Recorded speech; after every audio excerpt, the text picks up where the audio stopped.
Amados, Apocalipse, capítulo de número 22, versículo de número 15, diz assim o texto: Ficarão de fora os cães, os feiticeiros, os adúlteros e os idólatras, e todo aquele que ama e comete a mentira.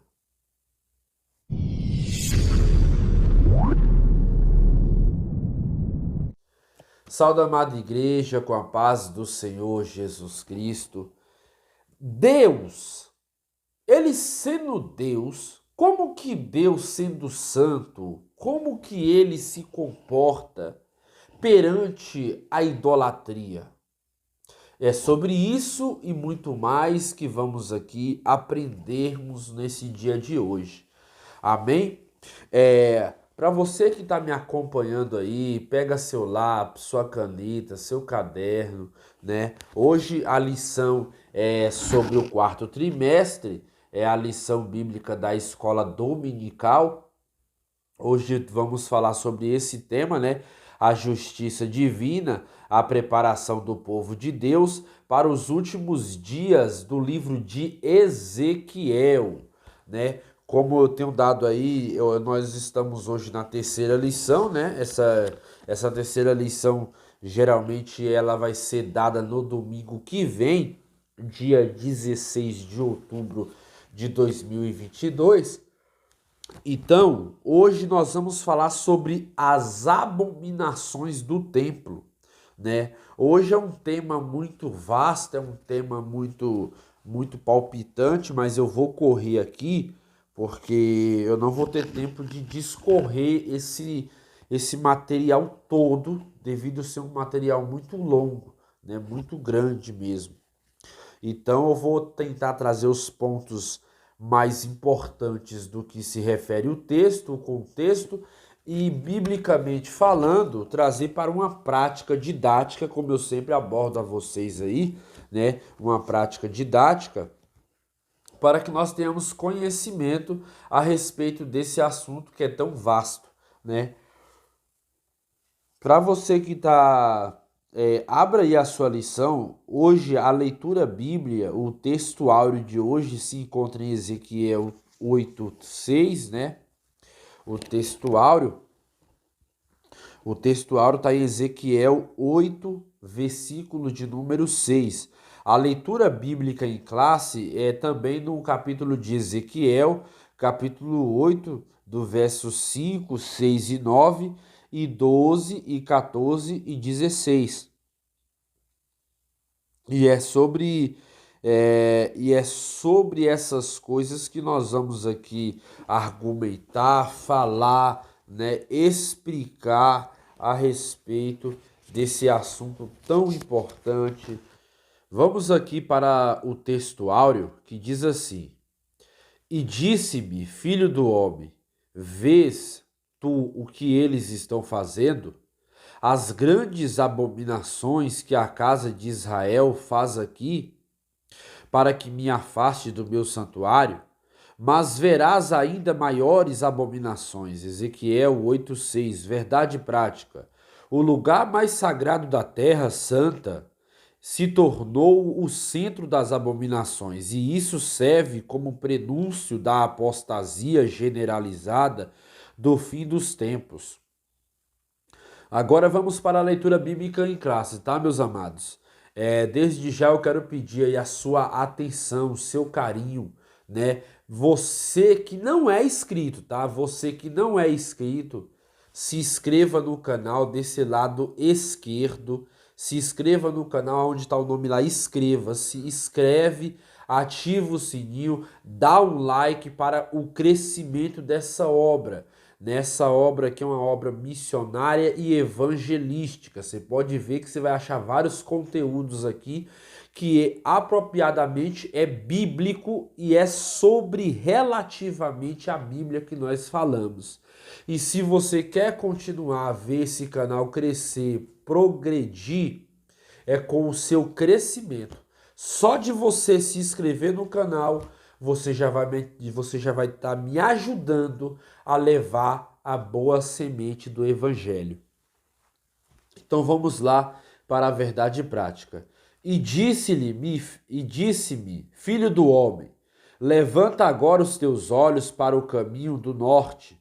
E levantei os meus olhos para o caminho do norte, e eis que da banda do norte à porta do altar estava esta imagem de ciúmes à entrada.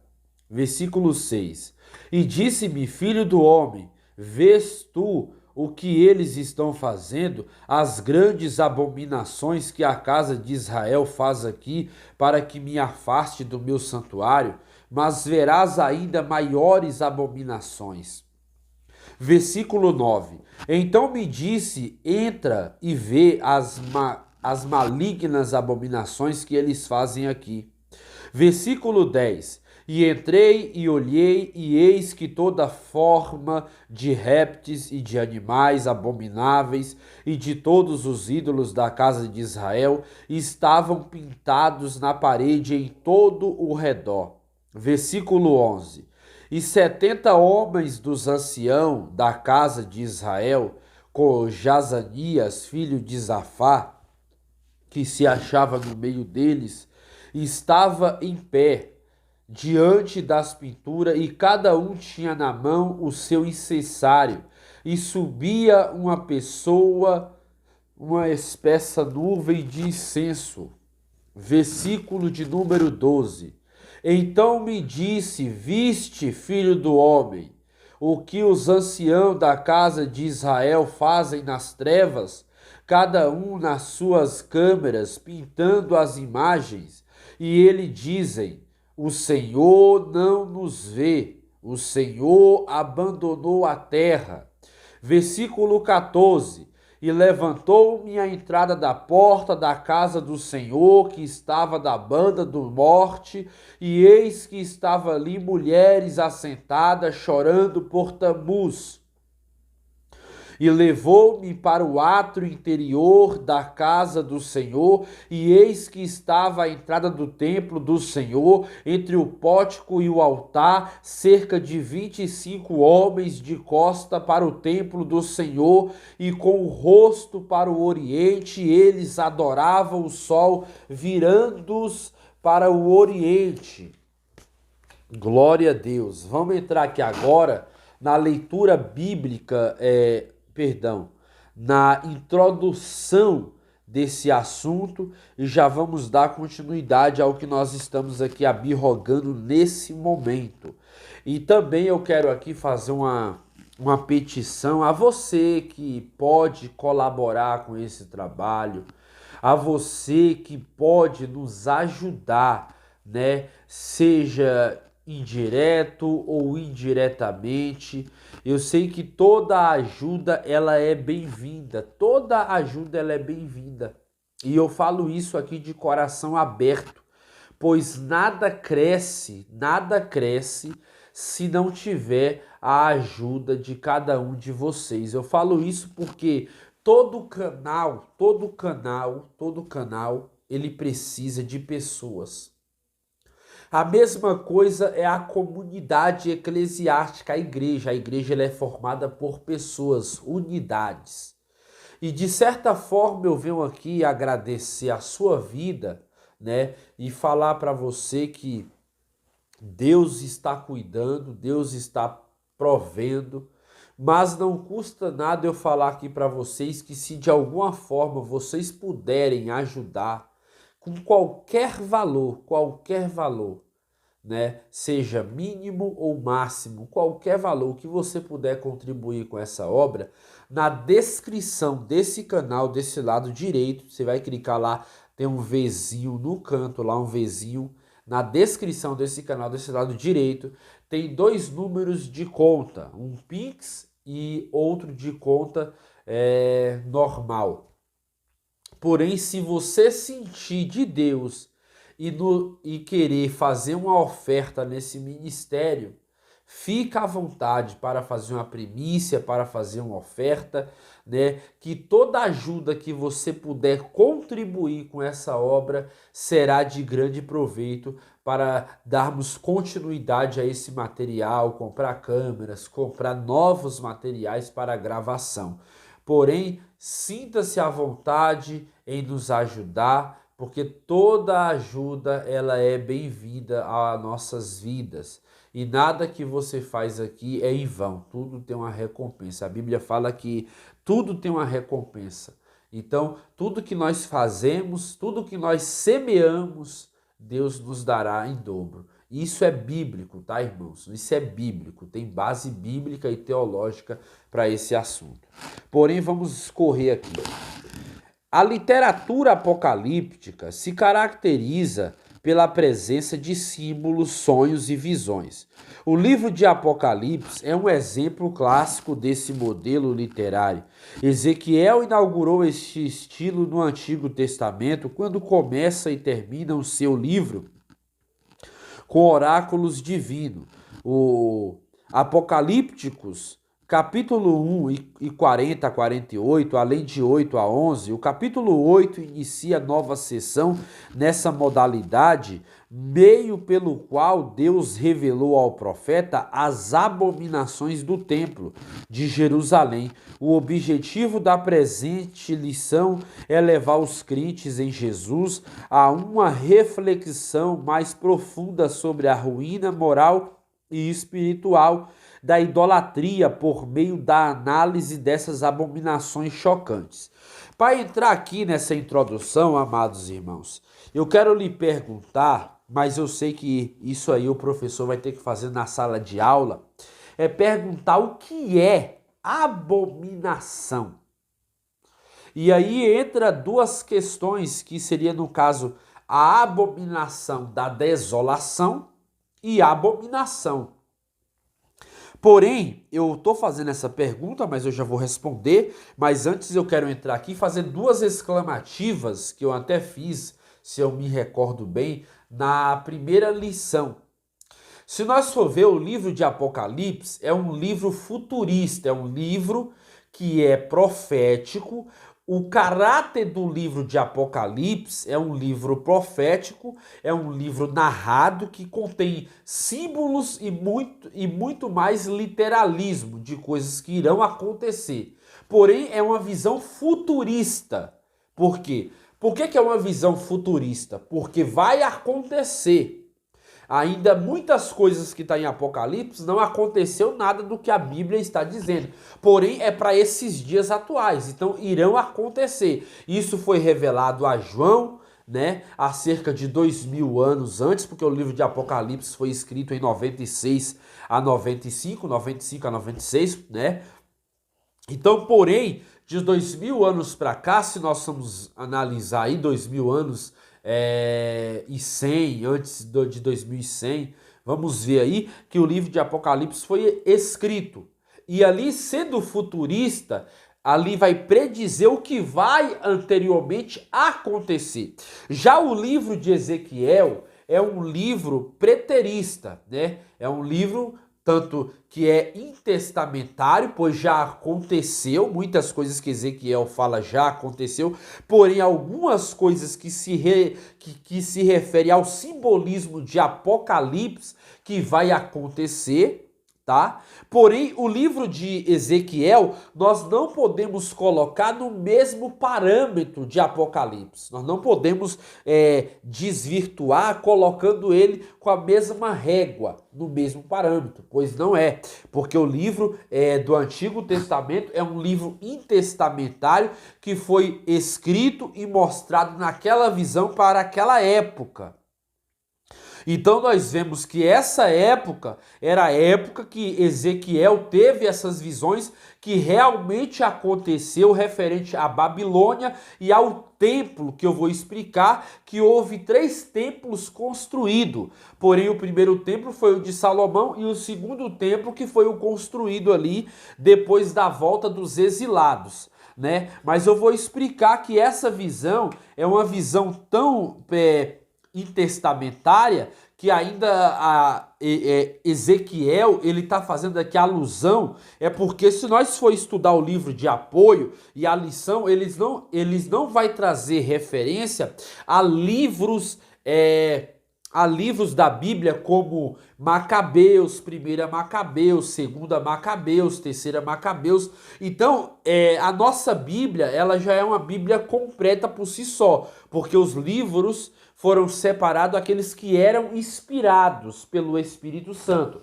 Já esses livros, que seria no caso 1 Macabeus e 2 Macabeus, eles não são livros inspirados, é considerados livros apócrifos, né? Pois não tem inspiração divina. Mas Ezequiel, ele está narrando fatos que foram escritos por Macabeus. Vai estar escrito lá em 1 Macabeus, aonde Antíoco Epifânio, ele entra no templo, aonde ali vai depois, antes dos 400 anos, você vai ver ali, né, o período intertestamentário, que é aonde nós vemos ali Malaquias e depois entra Mateus, que ali mostra os 400 anos que Deus não fala com o povo, que Deus não falava com o povo. Ali mostra 400 anos aonde Deus se cala diante da situação. Porém, nós temos que analisar que a profecia que Ezequiel estava falando aqui foi redigida pelo livro de 1 Macabeus. Se você for ler, eu estou com minha Bíblia católica aqui, mas não vai dar tempo para eu ler para explicar melhor esse assunto. Lá está escrito que Antíoco Epifânio, ele entra no templo e ali ele faz o quê? Uma das piores abominações. Ele lança sobre o altar um porco, que para o judeu se simboliza algo imundo, né? Ele lança sobre o altar um porco, e lançando sobre esse altar o porco, ele profana o templo. Então, quando fala de abominação, fala de coisas idólatras. Porque no quarto vocábulo hebraico são assim traduzidos no Novo Testamento, no grego, que é bedelugma, ou o veículo desse conceito refere-se usos populares não religiosos, ou seja, os israelitas tinham aversão a certas pessoas e as excluía de sua comunidade. Por sua vez, os egípcios tinham os israelitas como abominações.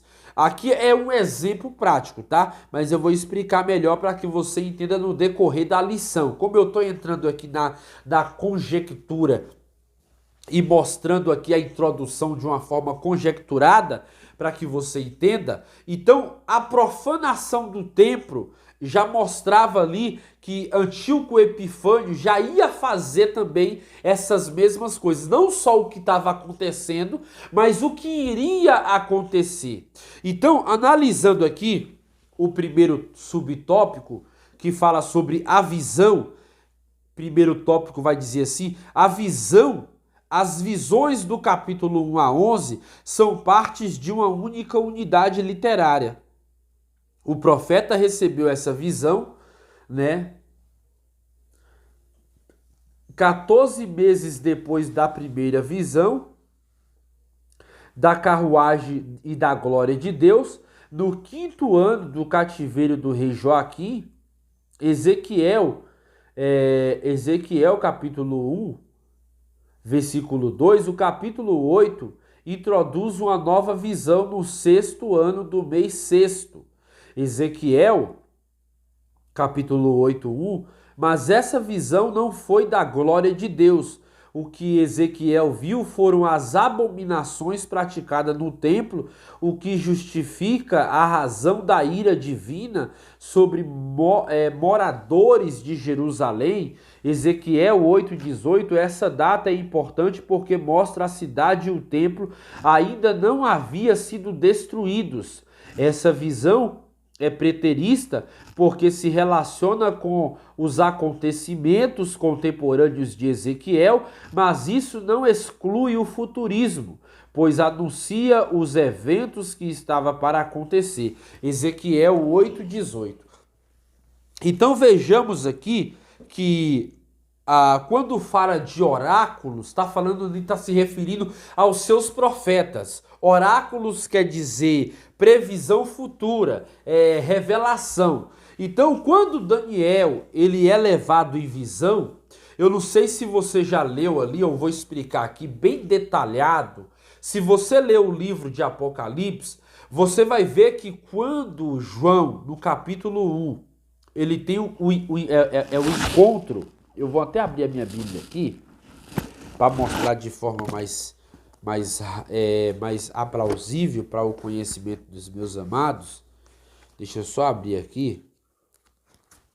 Quando João tem a visão de quem ele viu, né?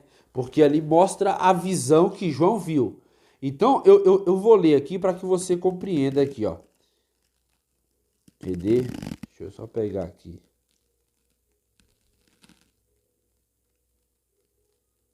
Ó, e eu, João, irmão e companheiro de vocês no sofrimento, no reino e na perseverança, para a qual Jesus nos chama, estava eu exilado na ilha de Pátimo por pregar a palavra de Deus e testemunhar a respeito de Jesus.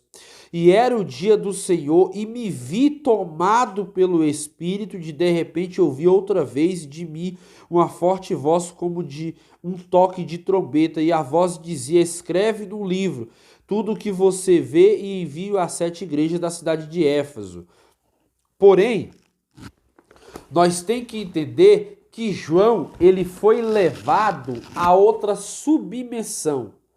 De que forma isso? Vou te explicar agora para que você compreenda. Vou abrir aqui o texto, né? Ou seja, João ele foi levado em espírito. Veja que quando ele tem a visão, a Bíblia fala que ele caiu como morto. Então, nessa revelação divina que Deus tem com o próprio João, é aquilo que eu falo. Quando alguém cai no chão pelo poder de Deus, a pessoa está vindo com algo da parte de Deus, algo novo. Um renovo na vida, ou uma visão futura, ou algo que Deus quer mostrar a ela. Então, nesse caso aqui, Ezequiel, tanto Ezequiel, estou dando o exemplo de Ezequiel e de João, porque é quase o mesmo contexto. Então, estou citando um contexto do Velho Testamento e um contexto do Novo Testamento. E para que você compreenda. Então, a visão que ele teve aqui foi que quando ele viu a presença, a glória, a majestade de Deus, ele cai como morto, porque ele não aguenta ver aquela glória. Ele não consegue decifrar. Por mais que ele fala aqui, ó, que foi o que eu acabei de ler aqui, por mais que ele fale aqui, ele não consegue descrever. Então ele fala, e eu, João, irmão, vosso companheiro, na aflição do reino e na perseverança de Jesus, e na ilha chamada Pátimos, fui arrebatado em espírito no dia do Senhor, e ouvi de trás de mim uma grande voz de trombeta que dizia. Então veja que quando ele viu, ele foi levado. Ou seja, quando vi, o caí aos seus pés como morto. E ele me pôs sobre mim a sua destra, dizendo, não temas, eu sou o primeiro e o último, e o que vivo e fui morto, e eis-me aqui. Eis que estou vivo pelos séculos do século, tenho a chave da morte e do Hades. Então, quando João viu essa visão, porque João até descreve, né? A sua cabeça era o cabelos em branco, tal. João vai descrever, lê lá o capítulo 1, do versículo 9 até o 18. Tá bom? Eu não vou aqui ler para não tomar muito tempo. Então, quando João vê a visão, ele ainda descreve, porém ele não consegue mais descrever e ele cai. Porque ele é tomado. Então ele cai como morto, ele caiu como morto. Ele foi tomado. Então a visão que Ezequiel tem aqui é uma mesma visão de Ezequiel ser tomado em espírito e vamos colocar assim que ele é teletransportado.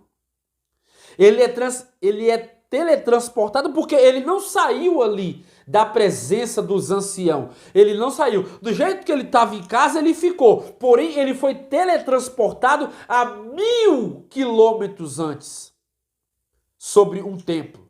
Ele foi teletransportado a 1000 quilômetros a respeito de ver dentro desse templo. E é aonde nós vamos entender, como eu falei aqui, é escatologia pura, é um livro profético, né? Porém é preterista, é passado, tem em si algumas analogias futuras referente a Apocalipse, mas é um livro preterista, que é do passado, e eu vou explicar isso. Já no versículo 2 aqui, a gente já leu, né, o primeiro tópico, que é o tópico 1. Então, sobre essa visão, ele é teletransportado, assim como João teve a visão e caiu como morto, mas ele viu quem falava com ele e ele escrevia. Se você continuar lendo o capítulo 1, você vai ver que ele está escrevendo. Mas aí você pode pensar, mas ele caiu como morto? E ele levantou, porque o texto fala, ó, e quando vi cair aos seus pés como e ele pôs sobre mim a sua destra, dizendo: não temas, eu sou o primeiro e o último. Então, ainda lendo aqui o texto, só para corroborar com o tema, eu vou ler numa versão mais atual aqui, uma dos dias de hoje, para que você tenha uma compreensão. Olha bem.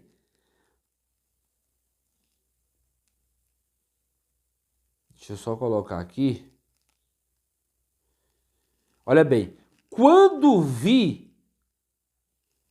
caí aos seus pés como morto. Ele, porém, colocou a mão direita sobre mim e disse: não temas, não tenha medo, eu sou o primeiro e o último. Então veja que João começa a descrever, mas ele é levado em espírito, porque ele cai como morto. E quando você cai, eu quero aqui falar isso porque tem muitas pessoas que caem na igreja e tem pessoas que não entendem, começam a criticar.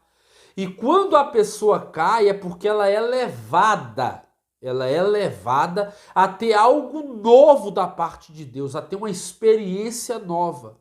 E isso é bíblico, não é antibíblico. Se você for ver, Daniel teve experiências também da mesma forma. Daniel, Ezequiel, João. Então, nós vamos ver pessoas que teve experiências com Deus e que caíram, foram teletransportados. Então, continuando aqui, quando fala de oráculos divinos, está falando dos seus profetas, ou seja, prefigurando uma previsão futura, algo que eles falavam da parte do Senhor. A chancela era: assim diz o Senhor, Yahvé, né? Ou o Senhor, ou diz Yahvé. A chancela seria sempre essa. Então, voltando aqui a explicar um pouco mais, veja que como que nós vamos interpretar isso. Vamos ler aqui o segundo tópico, tá? O segundo tópico. Eu estou no primeiro tópico aqui, ó. Vou até mostrar a vocês. Primeiro tópico do segundo tópico. Eu já li o primeiro, como eu falei. Vou correr porque a lição ela é muito grande e não tem como eu parar aqui para explicar devagarinho tanta coisa, porque o tempo não seria remediável. Segundo tópico. As visões das abominações do templo. A visão do capítulo 8 destoa das demais visões do próprio Ezequiel e demais profetas do Antigo Testamento. Ele foi levado pelo Espírito Santo entre o céu e a terra e levado a Jerusalém numa visão. As visões de Deus mostram o fato que estão acontecendo no ato da revelação e que ainda vão acontecer a curto, médio ou longo prazo. E até mesmo no contexto escatológico, Daniel teve visões de coisas futuras. Daniel 7, capítulo 1, verso 15. Depois você dá uma olhada lá, ao verso 28. E no capítulo 8, do 1 ao 15 ao versículo 27. E da mesma forma o apóstolo João, cujas visões são de fatos passadas, presentes e futuro, escreve as coisas que tem visto e as que são, e as que depois dessa hão de acontecer.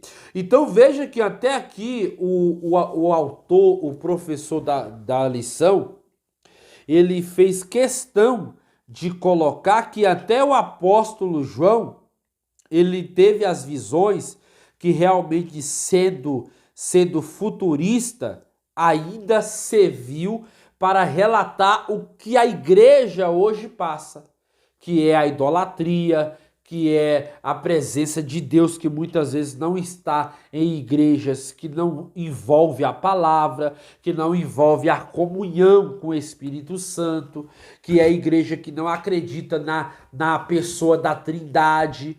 Então, nós vemos aí que a visão de João sendo preterista, que é passado, presente e futuro, ela também continua atual, pois o livro de Apocalipse é um livro profético. Muitas coisas ainda não aconteceram no livro de Apocalipse que irão acontecer para os dias que antecedem a volta de Jesus Cristo.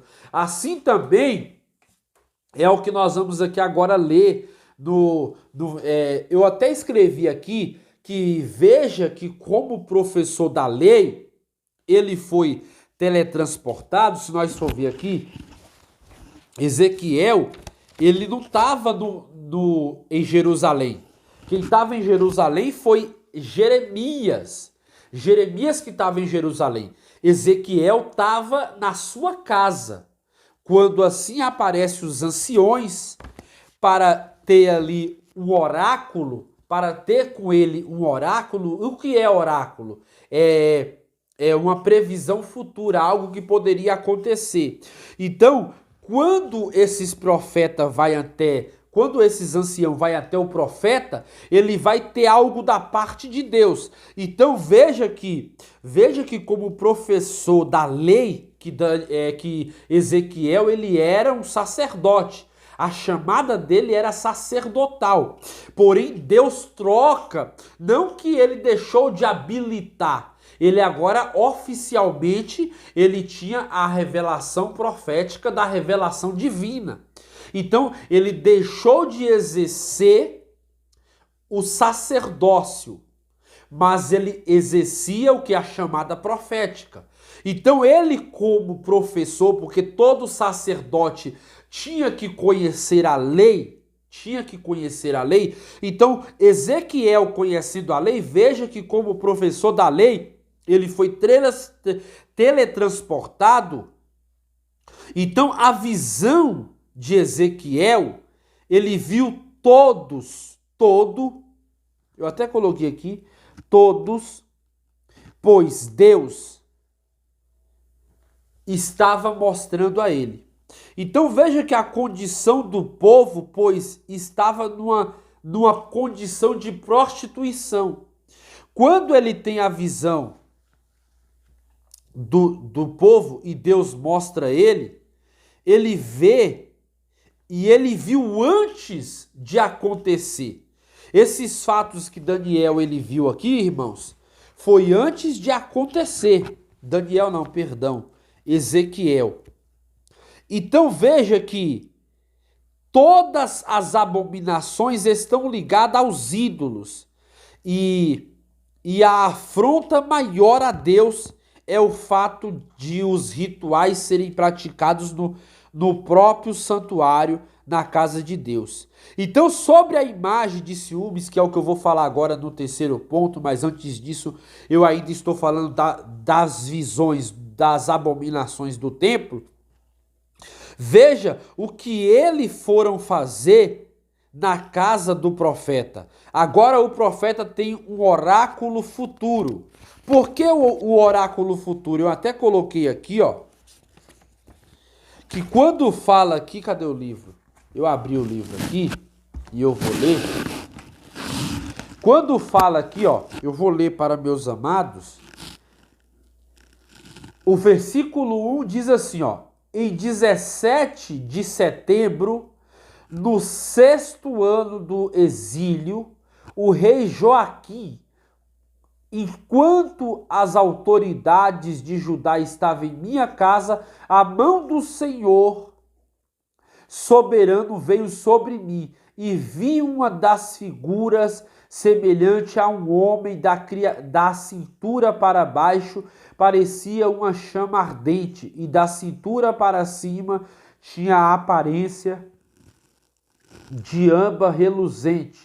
Então veja, em 17 de setembro ele tem essa visão, ou seja, no 6º ano do mês, aos 5 dias do mês, quando eu estava em minha casa e os anciãos de Judá sentados diante de mim, aconteceu que ali a mão do Senhor Deus caiu sobre mim. Quando fala mão do Senhor aqui, está se referindo ao antropomorfismo. O que é isso, irmão Miqueias? O antropomorfismo é você dar característica a Deus, é você mostrar as características que Deus pode trabalhar de forma humana.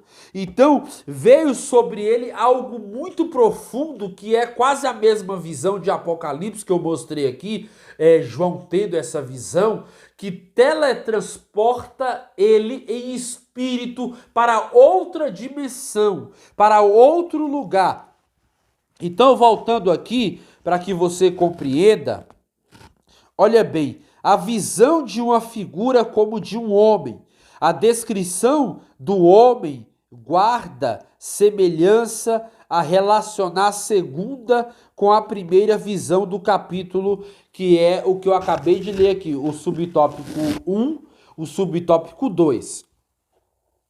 E agora ele está se referindo ao subtópico 3, que eu vou ler aqui agora. Então veja que Ezequiel estava em sua casa na Babilônia quando ele estava com esses anciãos exilados. Provavelmente foram até lá para buscar o quê? Uma revelação futura, que nem eu falei. Então, naquela época, muitas pessoas, eles confiavam tanto nos profetas que muitos iam consultar o vidente, porque era conhecido como vidente. Então, muitas pessoas, quando queriam saber algo do futuro, sobre algo que poderia acontecer, sobre algo que estava acontecendo, eles iam ao profeta para consultar. Hoje não é diferente. Hoje as pessoas querem consultar o quê? Se vai casar, se Deus vai dar um gume bom, se Deus vai dar um trabalho bom, se Deus vai dar uma casa boa. Porém, muitas coisas hoje é antibíblico.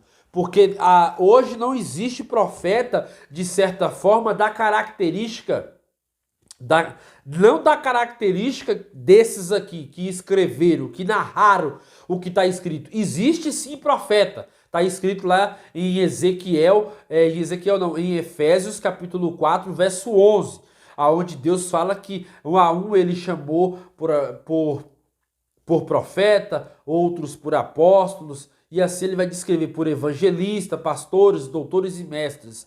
Porém, não dá característica de escrever, porém existe sim ainda o profeta que traz a revelação de Deus para a igreja. Né? E isso está escrito também em 1 Coríntios capítulo 12, se não me falha a memória, ou é 12 ou é 14 aqui, que eu não estou me recordando, pois eu não marquei aqui.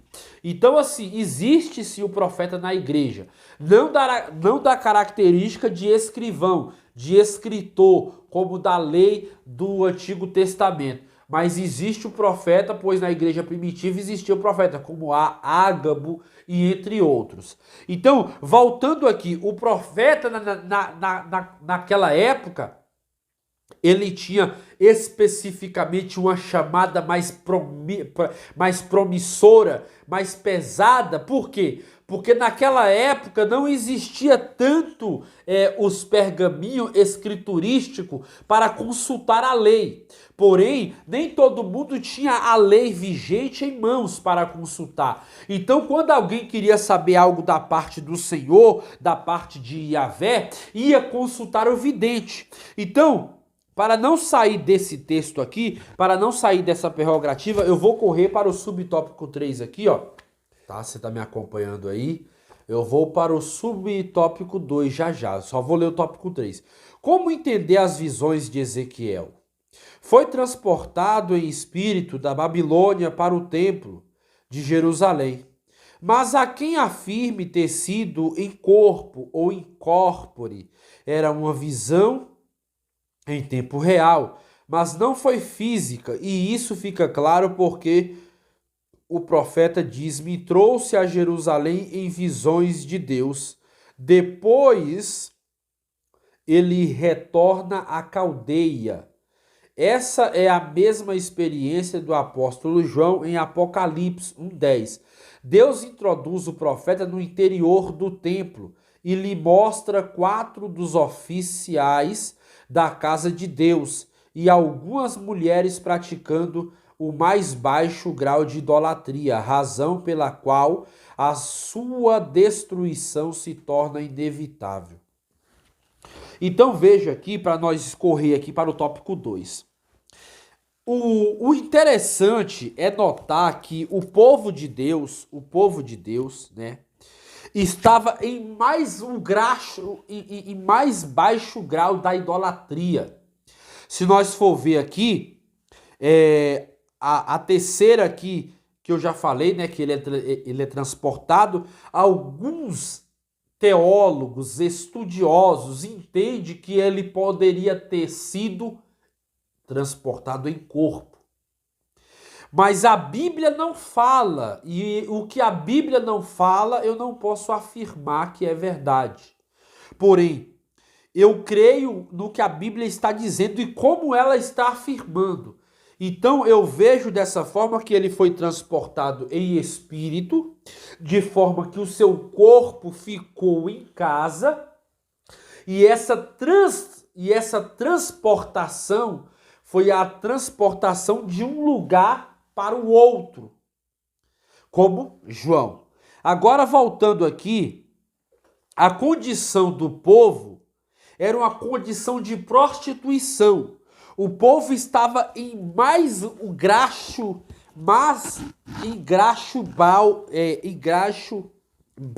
grau de idolatria. O povo não obedecia mais à voz de Deus. O povo tinha se esquecido do Senhor. Para que nós refletimos isso, eu vou até ler aqui. E eu já até li aí Apocalipse 22:15, né? Falando que esses que cometem tais idolatria não entrará no reino dos céus. Então o povo estava no mais baixo grau. E estava tão afim à idolatria que o povo estava numa exacerbação abaixo do grau, do nível de um judeu ou de uma judia que adorava ao Deus verdadeiro. Então veja, Isaías falou no capítulo 25, verso 1, que ele fala sobre o julgamento pela salvação. E era do mesmo povo que a revelação estava vindo para Jerusalém e Judá. Então veja o que Isaías fala: e o Senhor honrarei. Vou até colocar na versão mais uma versão mais antiga para nós entender o texto. Senhor, tu és o Deus, exaltar-te-ei a ti e louvarei o teu nome, porque fizeste maravilhas e os teus conselhos antigos em fidelidade e em verdade. Veja que aqui o povo Isaías está mostrando o reconhecimento de Deus, que Deus não tinha mais esse reconhecimento de Deus verdadeiro, de Deus único. Por isso que Jeremias, ele faz o prenúncio de ele falar lá em Jeremias capítulo 33, verso 3, que eu e você conhecemos de cor, que Jeremias faz o prenúncio. Quando Jeremias faz esse prenúncio, ele está anunciando aqui algo muito importante que o povo deixou de fazer. Então ele fala assim: clama a mim e responder-te-ei e anunciar-te-ei grandes coisas e ocultas que não sabes.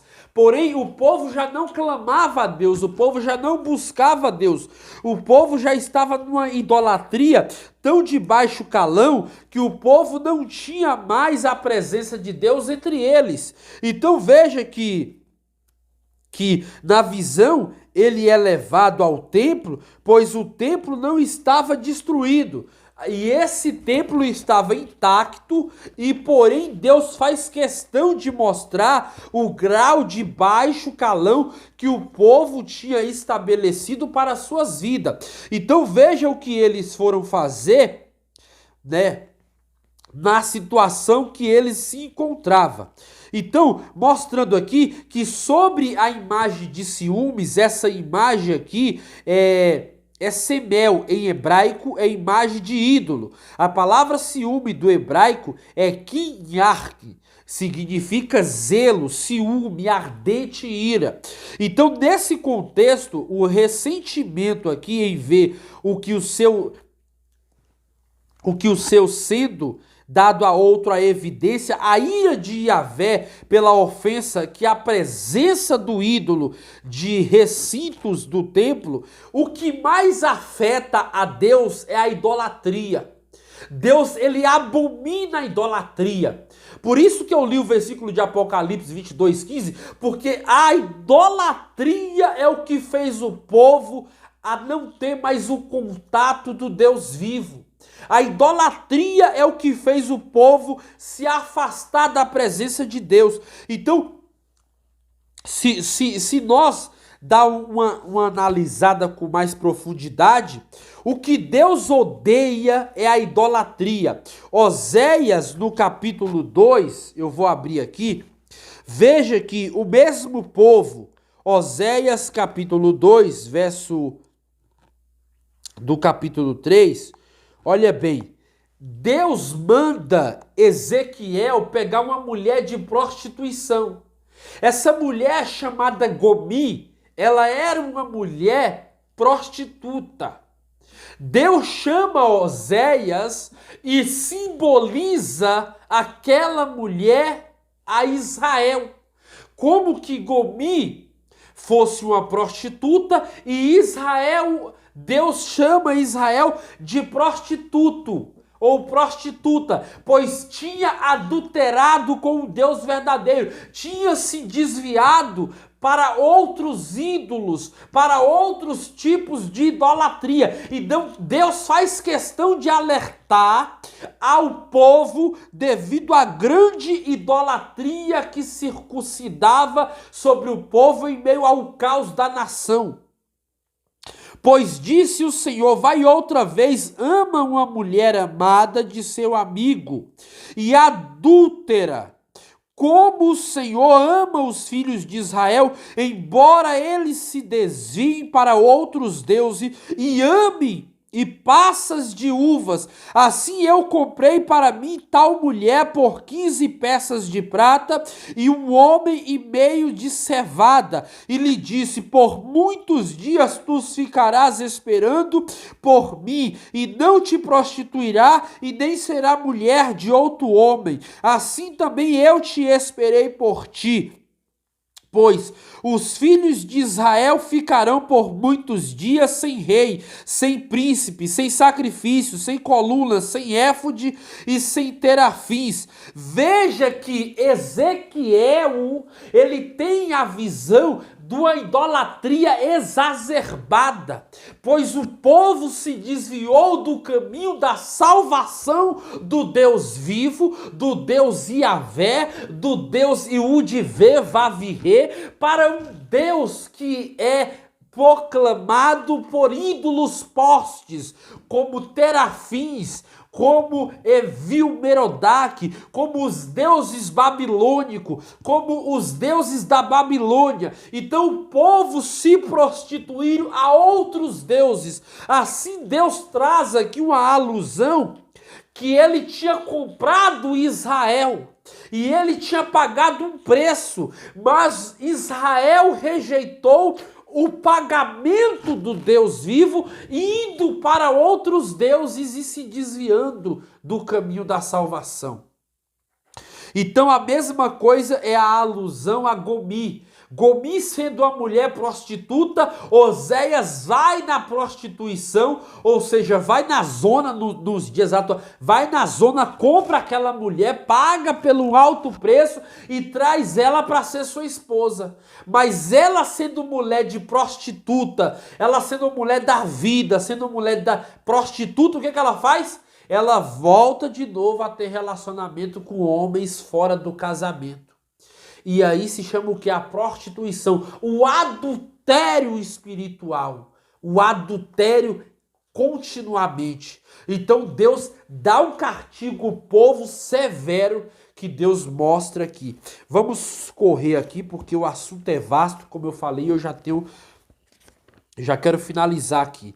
Segundo subtópico, sobre as abominações, parte 1. A imagem de ciúmes. O termo ciúme no hebraico é kiak, significa zelo, ciúme ardente, ira. Essa imagem é semel em hebraico, imagem de ídolo, que muitos expositores do Antigo Testamento identificam como Azerá, deusa também conhecida como do bosque. Poste ídolo. O rei Manassés pôs no templo de Jerusalém a imagem de madeira de Azerá, 2 Reis 21, 3, 7, mas que foi destruída pelo rei Josias, 2 Reis 23, 3. Muitos acreditam que nos dias de Ezequiel ela tinha sido colocada de volta ao templo. O uso da expressão imagem de ciúme se explica porque a idolatria provoca ciúmes de Deus pelo seu povo. Por que a idolatria provoca ciúmes de Deus? Você já chegou a se perguntar? Eu nem vou tomar muito tempo aqui esse assunto, porque eu já estou acabando. Eu vou abrir aqui Tiago, capítulo 4. Eu sei que está no Novo Testamento, mas eu vou abrir aqui Tiago 4, 5. Diz assim Tiago 5. Ou pensais que em vão diz as Escrituras? O Espírito que ele fez habitar em nós anseia por nós e tem ciúmes. Ou, na NVT vai dizer, não pensais que em vão fala a palavra de Deus? Que o Espírito Santo ele tem ciúme de vós? A mesma coisa é o Antigo Testamento, não mudou nada. Deus tem ciúme do seu povo. Por que Deus chama povo zeloso de boas obras? Por que Deus é santo? Deus fala lá em Hebreus, capítulo 12, verso 4, segue a paz com todos, sem a santificação ninguém verá o Senhor. Por que Deus faz questão de chamar o seu povo de nação santa, povo adquirido, povo comprado? O próprio Jesus faz a alusão que não foi com prata nem com ouro, Pedro quer dizer, não foi com prata nem com ouro, mas foi com o próprio sangue que foi cravado na cruz. Porque o povo já estava comprado. Deus já tinha falado desde a fundação do mundo, como está escrito lá em capítulo de Apocalipse, se não me falha a memória, capítulo 5, verso 13, que vai dizer que o Cordeiro já estava morto desde a fundação do mundo. Então Deus tem ciúme dos seus. Então o povo aqui se desviou para o caminho. Se desviou para outros caminhos. E Deus tem ciúme de vós. E esse ciúme é o zelo de Deus para com os seus. Veja que Oséias capítulo 4, versículo de número 6, diz assim, e o meu povo está sendo destruído porque lhe falta conhecimento. Porquanto rejeitaste o conhecimento, também eu o te rejeitarei, para que não seja sacerdote diante de mim, visto que te esqueceste da lei do teu Deus, também eu te esquecerei de teus filhos. Olha a situação que o povo de Israel estava cometendo perante o seu Deus Yahvé. O Deus que eles o exaltava, os glorificava. Então, no entanto, essa postura de obediência a Deus não estava sendo o padrão como visto pela denúncia do profeta Jeremias contra a idolatria na época de Jeoaquim. Jeoaquim, todo mundo sabe que foi um rei que automaticamente foi um rei mau praticamente, né? Ele faz coisas abomináveis diante da presença de Deus.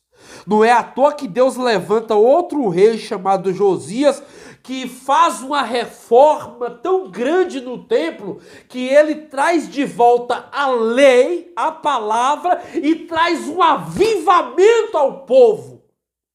Porque não tinha no Antigo Testamento um avivamento de forma que tivesse a palavra de Deus injetada nos seus corações. Então ele traz de volta isso. Vamos correr, porque tem muita coisa aqui, irmão. Se eu for ficar falando aqui, eu vou ficar falando até amanhã. O culto aos animais e aos répteis. Esse culto pagão mostra o seu aspecto secreto e clandestino. Dessa visão, o profeta pronunciou cavar um buraco na parede para ver o que se passava nas câmaras do templo. Ezequiel viu pintado na parede do interior da casa de Deus todas as sortes de animais abomináveis, répteis, além de ídolos do povo. A zoolatria significa adoração aos animais e ela é típica dos egípcios, que via nele mais que símbolos ou emblemas. Eles consideravam receptáculos das formas do poder divino. Então veja, não, eu vou ler aqui o tópico 3, tá? Estou no tópico 3, subtópico 2 do tópico 3. Eu vou ler aqui rapidinho. Os 70 anciãos. Anciãos em hebraico, que é zaken, literalmente é idoso, em grego presbíteros, o mais velho. Ambas se referem tanto a pessoas velhas como também a líderes comunitários. O termo usado ainda para príncipe e líderes na comunidade cristã, não se tem informação detalhada sobre os 70 homens dos anciãos da casa de Israel.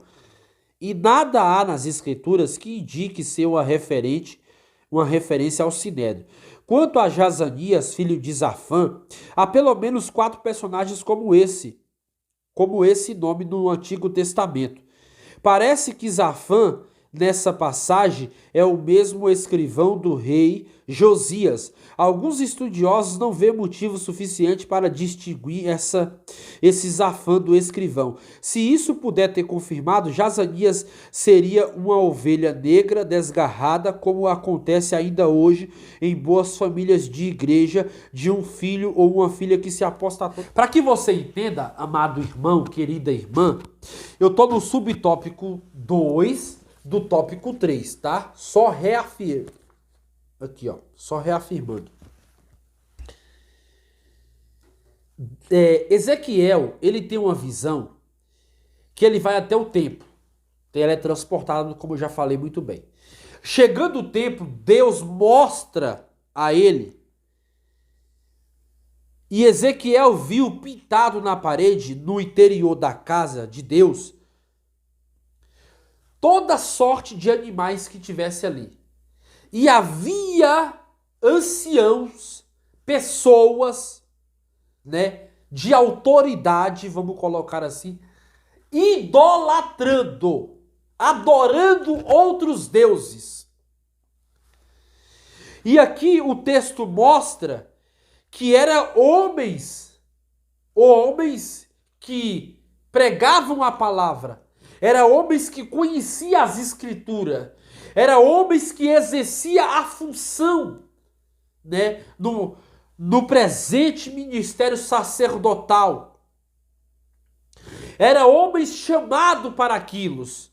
Então, vejamos que quando fala presbítero, se refere aqui a anciãos. Anciãos quer dizer pessoas que tinham ingressos no ministério.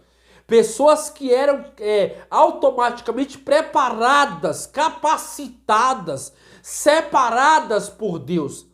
Mas que atrás do ministério, nas câmaras, eles faziam coisas ocultas. E Deus mostra, irmãos. E Deus mostra. Aquilo que o pastor está fazendo, que não é de acordo com a palavra.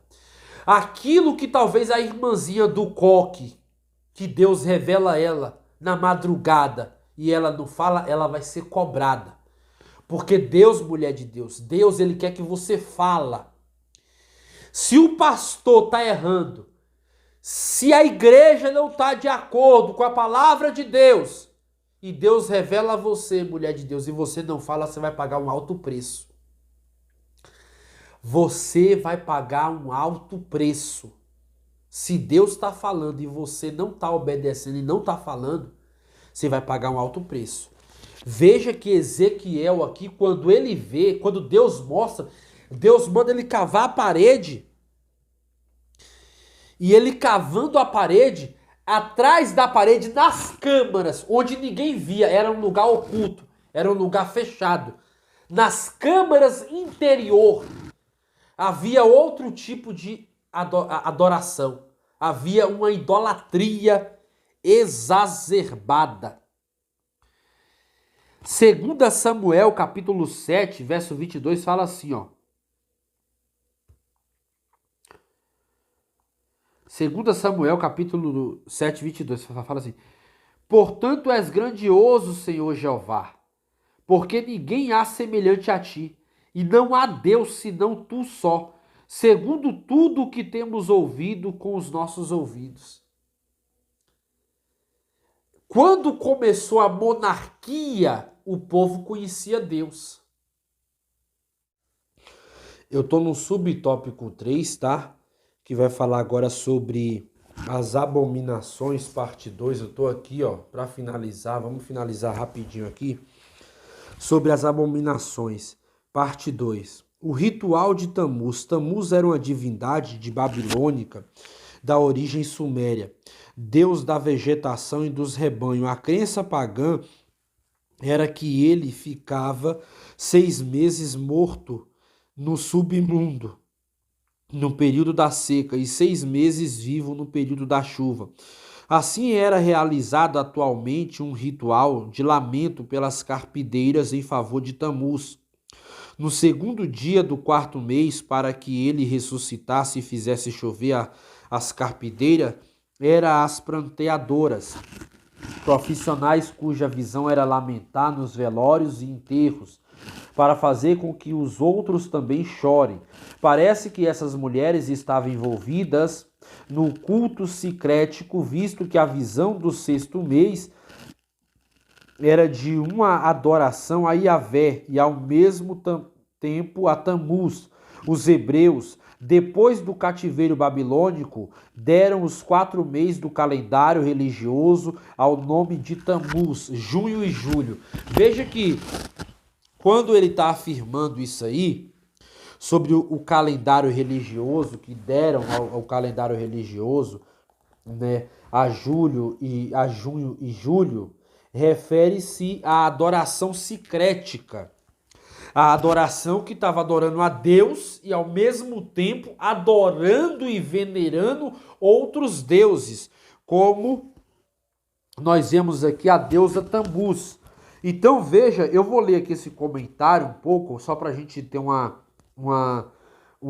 amplitude aqui, que eu vou explicar o que é a abominável da desolação e o que é desolação com mais um entendimento mais amplo. Então levou-me à entrada do portão norte da casa do Senhor, e eis que estavam ali mulheres assentadas chorando pelo deus Tamuz. E ele me disse: você está vendo isso, filho do homem? Você verá abominações ainda maiores do que essa. Levou-me para o átrio dentro da casa do Senhor, e eis que ali junto à entrada do templo do Senhor, entre o pórtico e o altar, estava cerca de 25 homens de costa para o templo do Senhor, com o rosto voltado para o leste, e adoravam o sol virados para o leste. Então me disse: você está vendo isso, filho do homem? Será que é pouca coisa para a casa de Judá?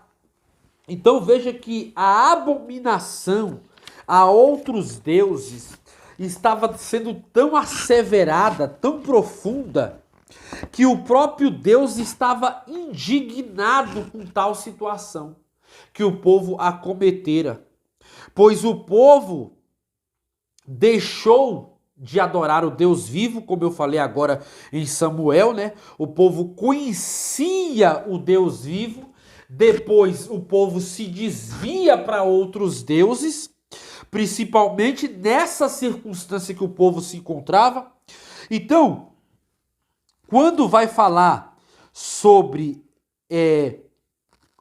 abominação, acima de tudo era repelida a idolatria pagã. Assim, os termos hebraicos envolvidos refletia tais usos como shezé, carnes, repugnância à carne sacrificial. Estraga, a mais comum dessas palavras é toeba, era usada para indicar qualquer tipo de abominação.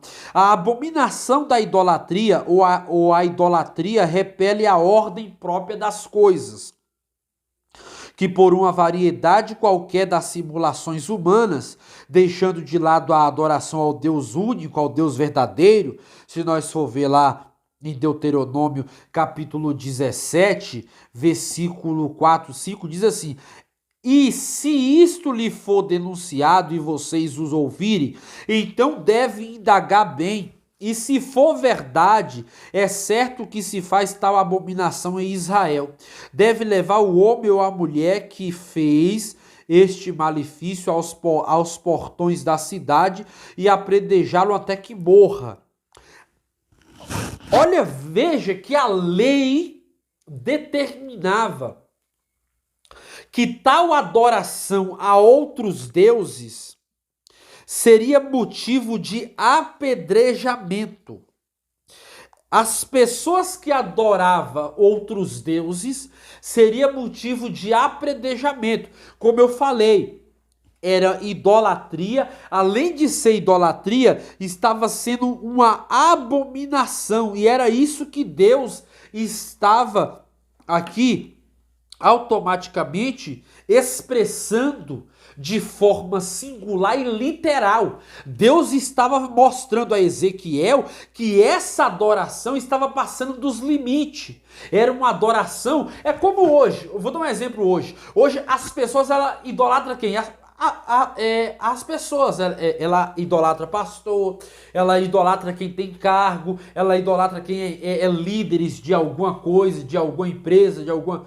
então, hoje, as pessoas, elas veneram tanto as outras em respectivo ganhos. Ela não idolatra de forma que venha respeitar, mas a idolatria dessas pessoas é idolatrão em motivo de ganância, de ter algo a mais, de ganhar, de ser beneficiado, entendeu? Eu fico vendo às vezes as coisas que tem pessoas que só idolatram por causa de um cargo, de uma fama, sabendo que isso tudo é passageiro, isso tudo vai ficar.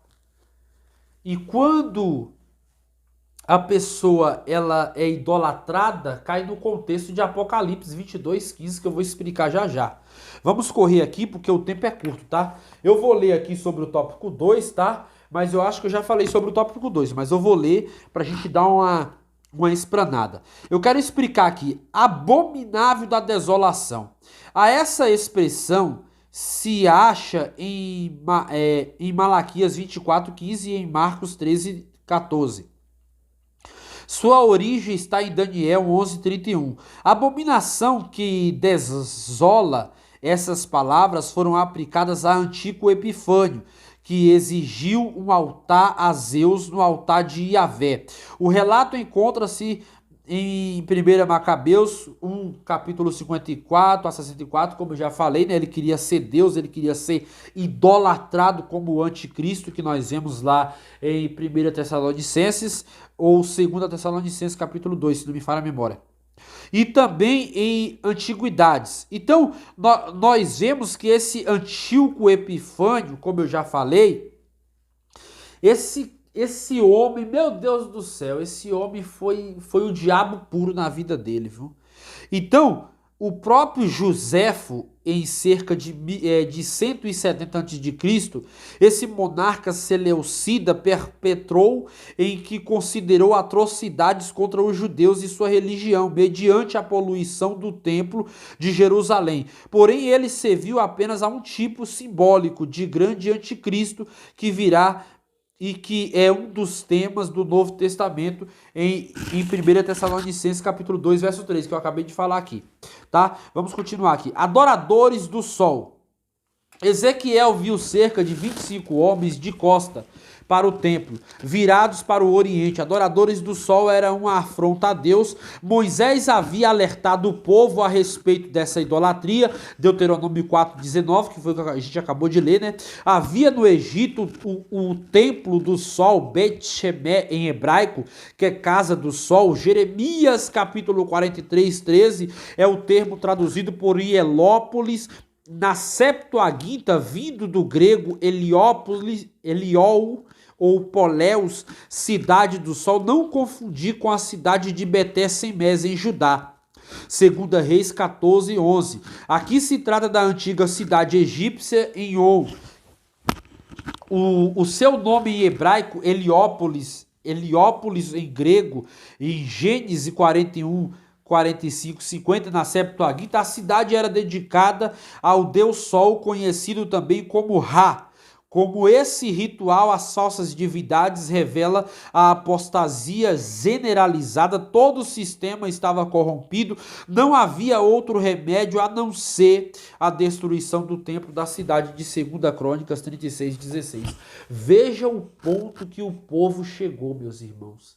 Veja o ponto de sucumbir à vontade de Deus para uma idolatria erradiada.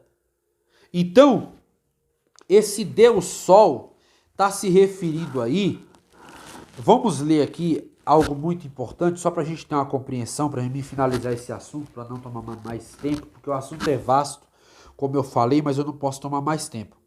A terceira cena da abominação é a das mulheres assentadas chorando a Tamuz. Trata-se das poucas menções femininas no livro de Ezequiel. Ainda não metafórica, Tamuz era uma divindade sumérica também chamada de Adonis, pelos gregos de Orize, pelos egípcios, segundo o pensamento babilônico, era filho de Marduk, deus principal dos caldeus, o Semiramis. Era marido e irmão da deusa Istã, a mesma Astarte ou Astarote, deusa da fertilidade. Então a influência dessa divindade era grande entre os hebreus. Depois do cativeiro babilônico, deram ao 4º mês do calendário religioso, o nome dele é Tamuz, que corresponde a julho, como eu acabei de falar. Então veja que, como eu até marquei aqui, ó, como sacerdote, Ezequiel conhecia muito bem a lei, né? Porém, se nós entendermos aqui uma coisa, e isso é muito grave ao termo que se expressa a lição, ainda encham de evidência a terra, depois de perguntar você vendo, filho do homem, não aparece mais o comentário sobre a existência de mais terríveis abominações. Em vez disso, Deus adiciona ao problema religioso a crise social provocada por esses homens. Eles estão enchendo, né, a terra de violência e irritando o Senhor. Então veja que o profeta volta ao pátio de dentro do templo, tá, irmãos? É dentro do templo isso. Entre o pórtico e o altar, esse lugar sagrado. Nesse o sacerdote clamam a Deus pelo povo do dia de jejum, segundo Joel 2,17. Assim, embora Ezequiel não identifique os homens como sacerdotes possíveis para pessoas especiais para poderem estar no local importante. Por quê? Porque o próprio Ezequiel, ele sendo sacerdote, ele vê que esses homens estavam num local tão importante que era um local proibido. Era um local proibido. Porém, esses homens estão lá. Então, Ezequiel entende que esses homens seriam homens importantes, homens de alto escalão. Mas, porém, a versão que me volta aqui a entender o texto, é que o pecado era tão grave que era a abominação, Deus o rejeitava de certa forma, que a ira de Deus ia cair sobre eles. E é isso que nós temos que falar, a verdade da Bíblia, que a ira de Deus ia cair sobre eles, por quê? Porque no mandamento de Deuteronômio, que é a segunda lei, fala que era pecado adorar outros deuses. e que tais pessoas que fizessem isso seria apedrejado com pedra. E já em Deuteronômio, Êxodo 27, a Bíblia fala que só há um Deus e que só há esse Deus que recebia adoração. Então veja que os hebreus, o povo separado, tinha cometido tal abominação que Deus o rejeitou. Deus o abandonou.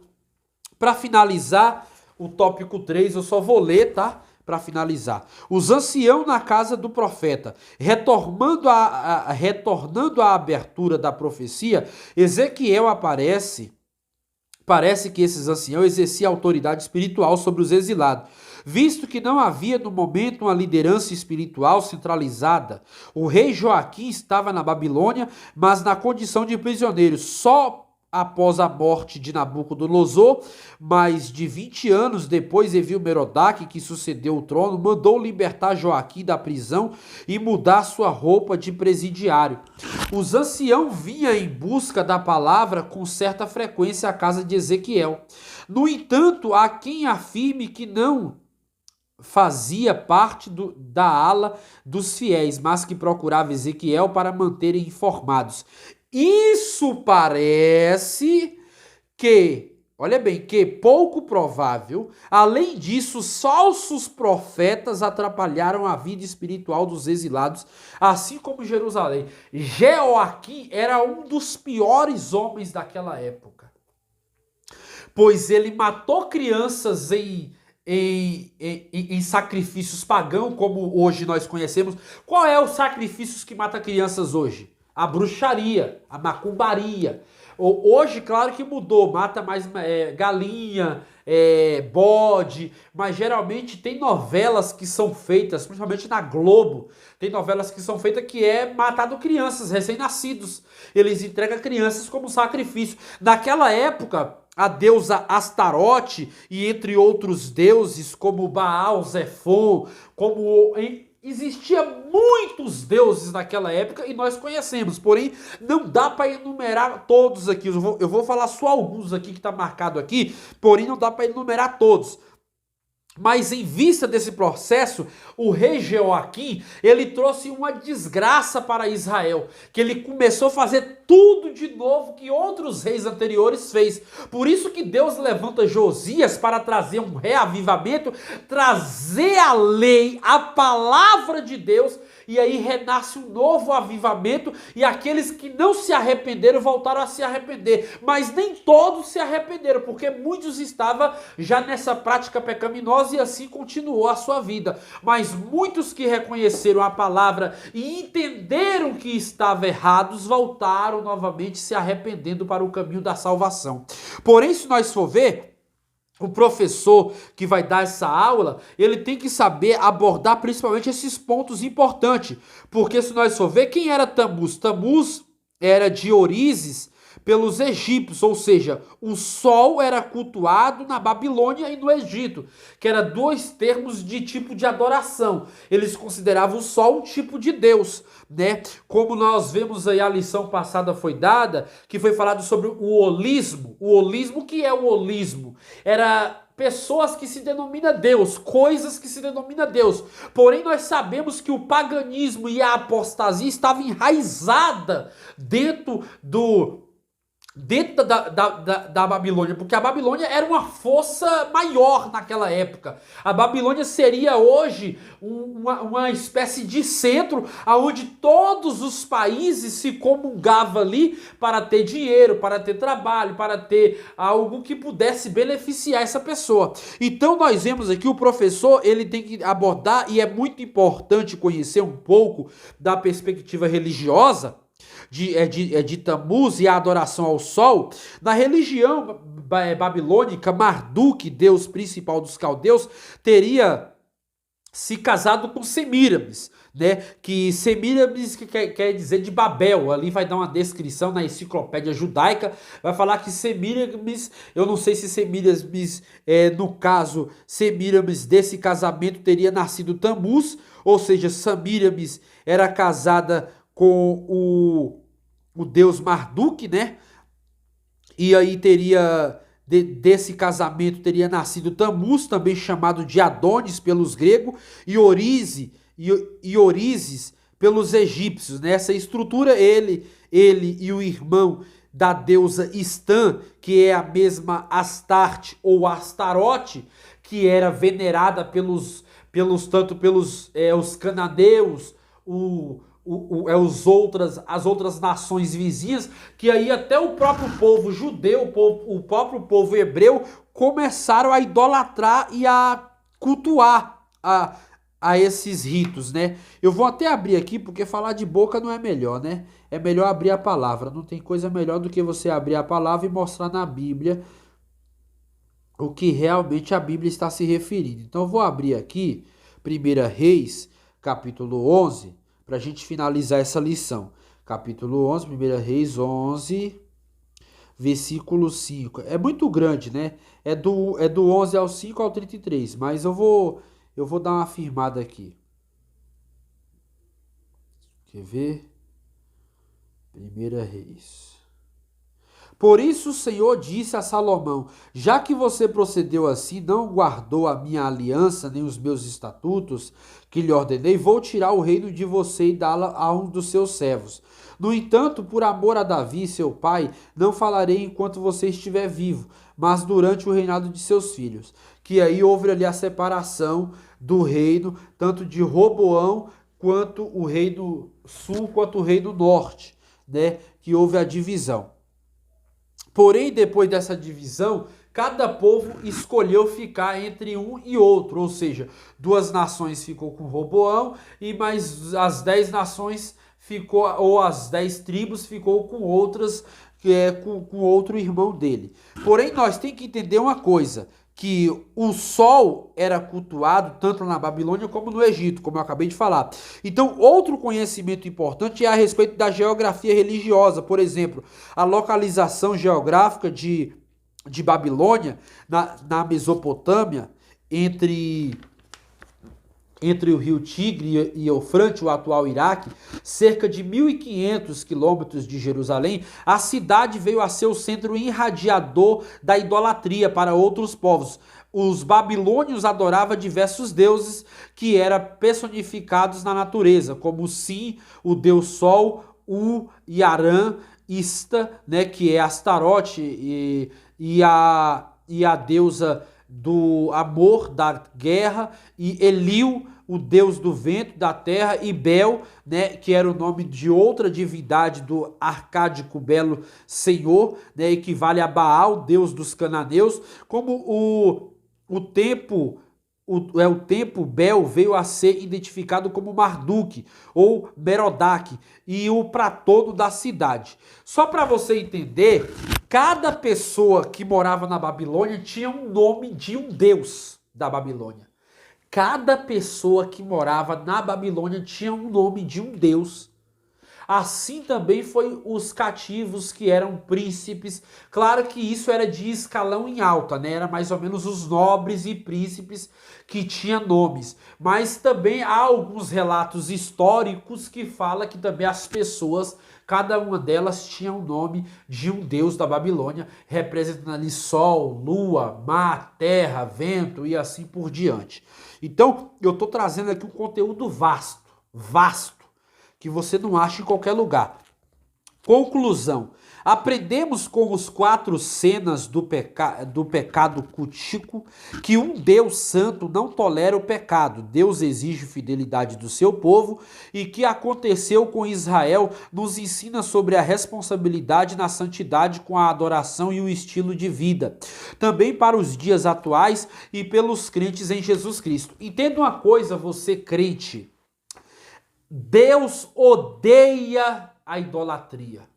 A idolatria é como um pecado de adultério, é prostituição. E quem fala isso não é eu, é o próprio Deus.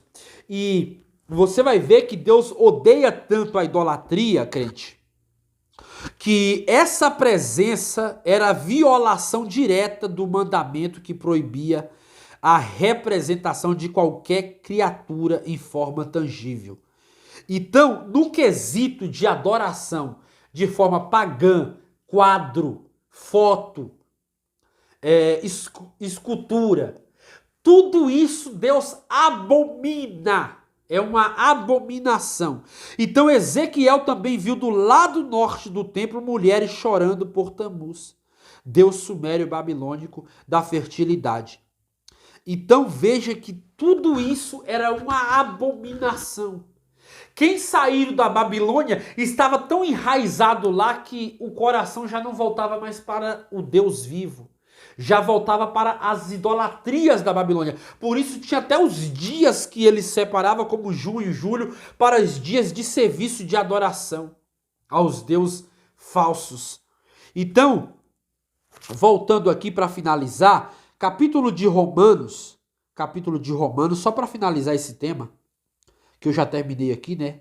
Mas eu quero finalizar aqui lendo Romanos, capítulo 11, verso 36, que diz assim: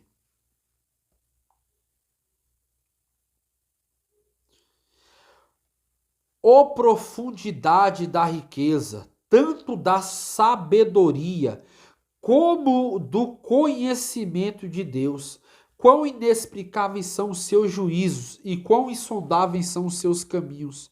Pois quem conheceu a mente do Senhor? Ou quem foi o seu conselheiro? Ou quem primeiro deu alguma coisa a Deus para que lhe seja restituído? Porque dele, por ele, por meio dele, são todas as coisas. A ele seja a glória para sempre. Amém. Toda glória, irmão, é para Deus. Toda a glória, crente, é para Deus, crente. Toda a glória é para Deus, crente. Entenda isso. Só adore a Deus. Só exalte a Ele. Só glorifique a Ele. Claro que essa lição aqui é, como eu sempre falo, foi mais teológica, mas eu tentei aplicar, trazendo na minha vida e para a sua vida. Compartilhe com mais alguém. Se está sendo útil para você, vai ser útil para mais alguém. Compartilhe esse assunto. Ajuda alguém a ter conhecimento, ajuda alguém a chegar no caminho da salvação.